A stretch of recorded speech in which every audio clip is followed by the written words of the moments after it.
Good morning. My name is Elliot Bannister, and I am the language specialist at Standing Rock Sioux Tribe. Standing Rock is one of the 574 federally recognized tribes in the US, and this is where I'm sitting right now.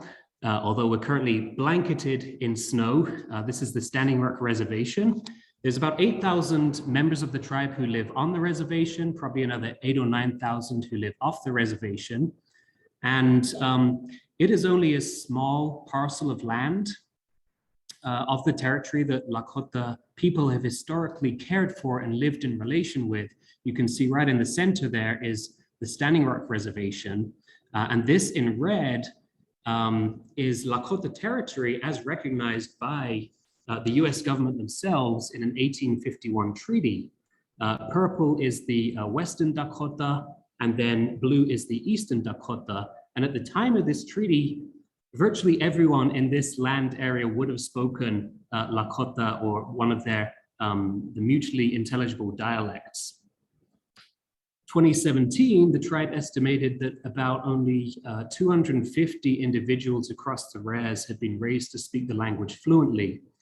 And beyond Standing Rock, in the other Lakota Dakota communities, there are perhaps another 1,000 people globally who speak the language. Now, the most famous Lakota speaker there's probably ever been is Chief Sitting Bull, who you see here. He was leader of the nation until about the late 1800s. And he once said, "Wakaija kilena epicha tako ashteshte e wichun kichuk jampikte." Let us put our minds together and see what life we can make for our children. So this is the philosophy that kind of guides our work at the Tribal Education Department, of which I'm a member. One of the major priorities of the Education Department and of the tribe as a whole is the maintenance and preservation of the language and culture, despite those challenges that I just told you about. This vision was really championed by the chairman of the tribe in the late 1990s, the late Jesse Taken Alive, who sadly passed away earlier in the pandemic. In his obituary on NBC News, they described him as a fierce advocate for his people with a never-ending list of issues that he was passionate about, including the revitalization of his language. So here is a short video I want to share where you can hear that passion for yourselves. Understand the spiritual connections with our language, and to think it was outlawed and it was attempts to banish it about 100 years ago through governmental processes, but to really appreciate the sacrifices that elders made to say we're going to continue on, whether you call it going underground or however you want to call it. We're going to continue to share that, and the language is here. There was a time, and here and there, we still hear our language is going to be gone, it's going to be lost, and I understand that. I understand the reality of that. But on the other hand, to hear, as I said earlier, all the young people, a lot of the little children beginning to speak and relearn our language. It's an awesome time to be a Lakota, as they say. So as you heard, he ended on that hope that he has for the younger generation who are determined to carry forward the language of their great-grandparents. And through the leadership of himself and many others, we now have Dakota Lakota language taught in K-12 schools. We have an immersion school where children can receive education in all subject areas through Dakota Lakota. And we have multimedia curriculum developed for these purposes, and many other initiatives across all sectors of the community that help to rejuvenate this pride for speaking Lakota Dakota publicly again. And one of those multimedia resources that I mentioned is an online hub built in Moodle for teachers to deliver language classes. This is Otokahe, and it kind of received its baptism by fire in summer 2020 when the whole world had to shift to online teaching, and Dakota Lakota classes were of course no exception. And at that time, I was sort of project manager, I was admin, I was course designer, developer, teacher, everything. But as the dust started to settle, I was able to plan some systematic user testing to see what kind of role Otokahe could continue to play in the future. And as I did this, I asked the question over and over again, and this is the question that I want us to focus on today, is can Moodle meet the needs of an endangered language community? So the short answer is yes and no. And the only way to really find out was to ask the community themselves. Now, centering community is important, and the uplifting of community input, even if it's inherently subjective, is very deliberate in this case, because too often education policy in native country has been decided by federal agents and pedagogists from outside the community, historically to disastrous consequences, and the mainstream society is just now starting to wake up to the trauma that has been caused by the Native American boarding school system. But even today, the power of education policy still resides a lot with the state or academics who parachute in and out. And so the prioritization of Dakota Lakota perspectives here is a deliberate decolonial act. Now, even if you don't work with minoritized communities or you don't work with language courses, I'm hoping that what you can get out of today is the particular method of user research that I chose. And that was Professor Noriaki Kano's approach to product development, the design of which I'm not going to kind of bore you with now, but suffice to say that it is it helps to create roadmaps by grouping features into one of 5 different categories. And these are the categories.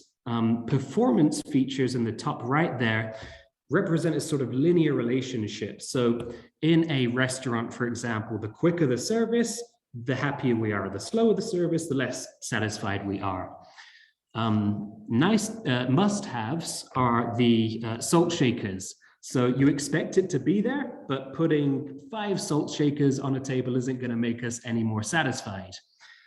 And then we have the nice to haves. These are kind of, the candies that come with the check. Then we have the kind of meh category. It's, for example, which font they chose to use on the menu. It doesn't really affect us. And then lastly, we have the hell no category.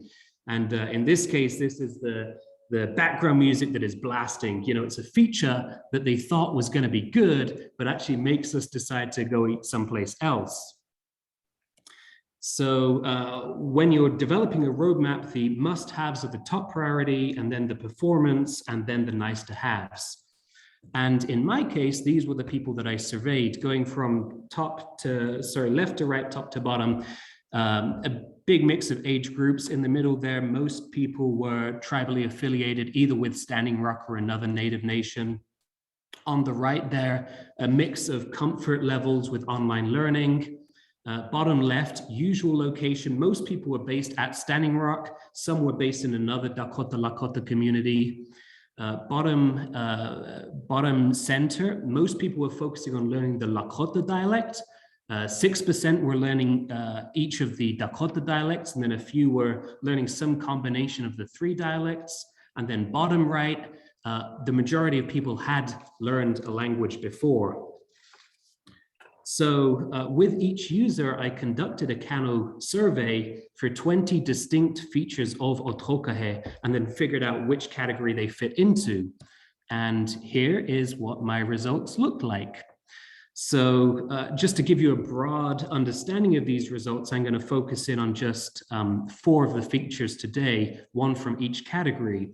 So starting with the performance category on the top right there, feature H, that is the idea of having a single login to all features within Otokahe. We can see an example of here of how someone can access the the interactive language flashcards that are part of the course without having to go through an extra login, even though it's a third-party app. Another example might be accessing your Zoom calls without having to go through an extra login. And this fell into the performance category, which means we can conclude that the easier it is to access third-party apps within Otokahe, the better. As opposed to had it landed in the nice to have category, that would have meant, we want open authorization, but we can live without it. But in this case, it's a performance feature. Unsurprisingly, for users under 35, it did become a nice to have feature because they're probably of a generation that are more used to using multiple apps and, keeping track of multiple logins and so on. But virtually all of the qualitative feedback that we received for a single login was positive, with users stating, quote, simpler always wins, and quote, logins are from the devil, I hate them. And one user even suggested that even logging into Otokahe itself was a step too far for some users, and they encouraged the use of maybe Facebook or Google as another way of getting into our Moodle site. Now, some of our features don't offer this learning tool integration. For example, we use Flipgrid activities in our site. Canvas does have a nice LTI integration for Flipgrid activities, but Moodle does not. So that's one of those instances where we can't do that. And before I move on from this slide, what you're seeing there is Serigo, which is a third-party app we use for our interactive flashcards. There are others out there. There's Anki, there's Memorize, H5P. There's a content type for flashcards. There's a plugin called Poodle Word Cards. There's another one called Cards to Brain. Each of them have their own advantages and disadvantages that I'm not going to get into today, but if people have things to input about that, then please do so. Here, I'm going to highlight a feature that fell very firmly into the nice to have category. That's the next category that we're going to look at. And in this case, it's the virtual 360-degree tours, which have, let's see if I can play you an example here, interactive vocabulary and questions. And we use these within Otokahe for teaching language in more immersive settings. So this could be something like a 360 tour of a kitchen to teach cooking phrases, for example. Or in this case, it is giving users a chance to explore. In Lakota country, we have this blessing of having abundant open spaces. It's a sacred site within Lakota country that users are getting to explore. And qualitative feedback, again, was super positive. I quote, "Holy cats, that's awesome," said one. But it did only land in the middle of the nice to have category. And this is one of the nice things about the Kano survey method, is that even a feature that seems super attractive is not automatically top priority because it's balanced out by how necessary the feature is. Okay, moving on to the next category, and that's the meh category. One feature that fell into that category is badges. Now, as an aside, when I was doing my Moodle educator certification in the fall, I was personally really motivated by badges. That was kind of what got me through that course, was getting my badge at the end of fulfilling the requirements that they set. But in this case, Otokahe users were overall indifferent about collecting badges after achieving these goals. Those who responded positively liked the idea for its kind of motivational value, but one less convinced user said that, quote, "Learning should be a moving forward together and not a race." And another even commented that badging is for hedge funds to bet on us as human capital. I don't like it. Okay. Interestingly, when I filtered the responses of tribal members and learners based in Dakota Lakota territory, this feature actually landed in the nice to have category. And I can't explain at this stage why that is, but I think there's an interesting study to be done there on sort of the intrinsic and extrinsic motivational factors that motivate native learners of their language as opposed to the non-natives who are learning the language. And finally, I want to look at the hell no category. Now, what you see here is an example of a classroom activity. Here, the students are learning how to count in Lakota, and there's some step-by-step instructions for how to replicate, for the teacher to replicate an activity in the classroom. Now, the feature proposed here was to separate the teacher's instructions from the student's content and keep them as kind of separate tracks. And the idea of separating them came out as a hell no category. That is to say that, you know, doing so would actually actively annoy the users if it was implemented. So the implication here is that the status quo, where the teacher and student content is combined, that should be maintained. And of the 13 respondents who left qualitative feedback for this, 11 spoke positively of being able to see teacher instructions as part of the course. One user even invoked this idea of honest teaching, whereby teachers level the playing field between themselves and their students by not hiding information from them. And, you know, some users were more on the fence about this feature and suggested maybe kind of show hide feature that would display, that would toggle the display of teachers' instructions. So just to bring it back to an overall picture, and I'll see if I can skip back to my graph here, one thing I noticed was the distribution of results. Virtually all of these features landed in that nice to have category, and there were none in the, there was a single one in the performance category, a few in the meh category, but there wasn't a single feature in the must have category, that dark blue category on the graph. And a couple of things to say here. One is that perhaps this is representative of a mindset in the community that any language resource is considered an asset.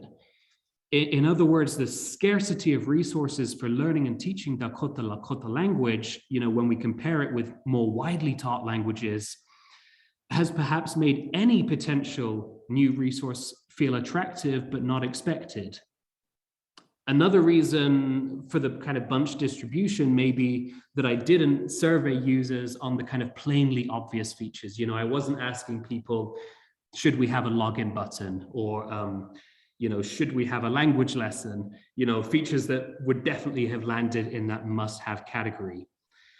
I want to also highlight another part of the user research, which was for the users themselves to suggest any features that they felt were missing from Otokahe. And of course, I've only highlighted 4 of the features. You know, I surveyed them on 20 features, and there are many more aspects of the website that I just don't have time to show you today. But I thought it was interesting to hear what they felt as users were missing from the site, and also to hear from you as Moodle experts, to see whether you have implemented anything similar, or the kind of tools that you have used to achieve those results.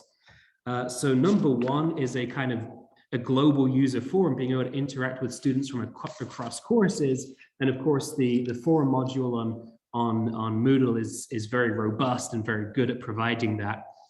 Number 2, students were asking for more audiovisual language resources, for example, fluent speakers telling stories or singing songs, because, quote, even if we don't understand completely, it's nice to hear them.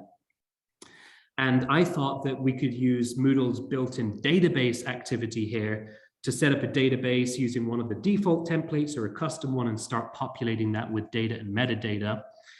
Number 3 is localization of the courses. For example, courses on Otokahe feature a unit asking, where do you live? And we have a lot of vocabulary for different communities around Standing Rock. Now, in the south of South Dakota, there's another reservation called Pine Ridge, where Lakota is also spoken, and they may want to replicate the course with their own community names. So one solution I thought of here is combining two plugins that exist. The first is to give teachers the ability through the admin settings to request courses, and then using the Kickstart plugin to offer default Otoke courses as kind of the template, which they can then go and adapt. Okay, number 4 was a help feature. That's something they asked for. And apparently an easy solution to this is Moodle's internal ticket tracker module, but I have no experience in that myself. Number 5 is printable lessons. We use H5P course presentations to deliver most of our course content, which has a built-in print function, but it's not as good as the print function you get in the book module, the default book module in Moodle. So, you know, it's kind of H5P is perhaps more mobile, attractive, a bit more visually friendly than a book activity. But in either case, solutions will need to be sought for printing multiple books as opposed to kind of one by one. Okay, almost there. Number 6 is one user asked for a comprehensive list of vocabulary from all the lessons, or kind of a built-in dictionary feature. And one good solution for this, I think, would be to use Moodle's inbuilt glossary module. That can be configured to be a global glossary so that entries link throughout the whole site. And we could also enable the auto-linking feature so that wherever those words occur, they are linked to their definitions. However, that again is not possible in H5P, because I don't think that filter can parse the content of H5P presentations. Anyway, to summarize, to quote our friend Mary Cooch from the Moodle help videos, which by the way have just saved my ass so many times. To summarize here, there are 3 points I want to make. That is that a roadmap should prioritize perfecting those features that land in the performance category and those at the top end of the nice to have category before working on any others. And these roadmaps should always prioritize the needs of the intended user base. In our case, users primarily at Standing Rock, especially when these communities are historically ignored. Community input needs to be elevated. And the results of a Kano survey paired with qualitative feedback can provide a clear picture of what features should be prioritized in the next round of Otokai development. And hopefully you can take these ideas away to think about developing roadmaps, feature roadmaps for your own Moodle sites. So I'm going to leave it there, and I think we have a little bit of time for questions. I can see some in the Q&A, but moderators, please let me know if there's another way that you'd like us to answer questions. Okay, so there's a couple questions here from Dan. How long has this course been in operation? How many people are using it? So as I mentioned earlier, the course received its first kind of use during summer 2020 out of necessity, because we were all distance learning. And since then, it's been adopted by Sitting Bull College, which is the tribal college here at Standing Rock, as well as South Dakota State University. That's one of the other institutions that use it, as well as some of the K-12 schools here on the res. You know, usership is relatively small. We have like a few, we haven't hit 1,000, even 1,000 users, because the target audience is very specific. How is the course content licensed CC? And I think CC here is Creative Commons. So we have to be pretty careful when it comes to how we're licensing content. We try to maximize our usage of Creative Commons media assets. But when it comes to questions of culturally sensitive material, some of which finds its way, you know, a lot of which these language courses are built upon, then there's other considerations we have to make as well. Oftentimes, Indigenous curation of knowledge has kind of been sidelined because big institutions like universities and research centers treat Indigenous knowledge as something to be exploited and mined like any other kind of knowledge. And that really has an impact on how that knowledge is transferred in the community setting. So on top of the kind of US copyright law that we have to abide by, we also take into account, you know, there are stories, for example, in Lakota culture that can only be told in the wintertime, or there is certain knowledge that should only be transferred from a grandma to her granddaughter. And so, you know, there are other kind of access protocols that we have to respect. And then a question here from Kendra: how do you handle accessibility with subtitles when Indigenous languages were not meant to be written and have many various spellings, translations, and such? This is the problem we are having. All right, I'd love to continue this conversation further. That is a really interesting question. One of the features that I tested in our survey, and I didn't have time to present on it today, was the idea of in our quiz questions, can users submit their typed responses in any spelling system of their choosing? To give the audience a long story short here, Lakota Dakota has a written history going back about 200 years, but there's been various different spelling systems and orthographies that have been used, and there's never been a very good consensus. So do we give users the choice to give their answers in any orthography, or do we pick one orthography to kind of promote and standardize? And the results were very, very nuanced. I don't have time to go into them today, but Kendra, feel free to reach out and I can share what we learned there. In terms of subtitles, the technology doesn't exist yet for automatic transcription of video because there just isn't a big enough database to kind of power a speech-to-text tool. But we do have video content that we manually subtitle in a program like Elan, or there are other programs out there too, and you can export that SRT file and upload that, and that assists with users with accessibility needs. But you hit on a really good point there, that there are users who not only from an accessibility perspective may have a sort of ideological commitment to learning their language orally because that is the way that it was traditionally done. So thank you for that question. I don't see any other questions here, so I think I will just end by saying Wapila Tranka. That means thank you very much, and please reach out to me. I didn't leave my email address here, but I suppose I can put it in the chat, and then you'll be able to stay in touch. I would love to hear about any other Moodle projects that you have that sort of overlap with the work that we're doing here. Thank you so much, Elliot. I'm